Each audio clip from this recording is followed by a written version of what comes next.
Everyone remembers learning in school that your body's controlled by a big pink mushy thing in your head called the brain. And while I knew every part from a textbook, I've also always known that my brain had something extra, something broken, and something different. All those normal parts seem to fall second to this one switch. When it's on, I'm running 110% and nothing's in my way. But when it's off, it turns everything else off with it. Those off moments would plague my childhood, emphasizing missed opportunities and missteps because I didn't know what was happening. When they occurred, I'd blame myself for being oversensitive. Each episode strikes like a lightning bolt on a clear, unassuming day, leaving me paralyzed and reeling from the shock. The flick of the switch comes unexpectedly, and with it, a white flag as I unwillingly surrender my senses. A typical day in class becomes a nightmare because I feel the world around me narrow and focus onto one fear.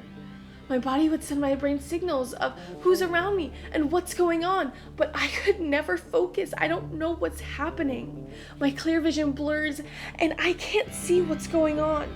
My legs start to shake like an earthquake, and each voice and sound is subject to muffled tones because my brain just can't process it. A chorus of concerned "Are you okays?" reverberate through my mind.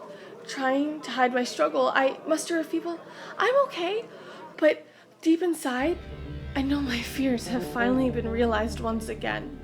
I feel the shame of involving people in my mess, burning me alive. My mouth tastes terror and everything else in it dries up. My lungs feel like they went from the deep end to the shallow end of a kiddie pool, and I can barely hold a full breath. My throat constricts as if someone's squeezing my trachea, only being benevolent enough to allow the smallest of breaths, and the world keeps spinning around me, but I'm frozen to my seat. My body is lost for minutes that feel more like hours, and then like a tornado finishing its havoc, a moment of peacefulness settles my body and flicks the switch on in my mind. The moment subsides, but I remember the surrender of my senses to this unnamed terror.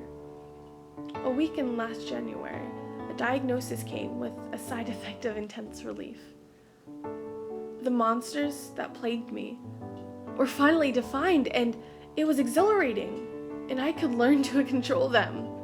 Since then, I've learned that my panic disorder doesn't define me. It's just words on a paper.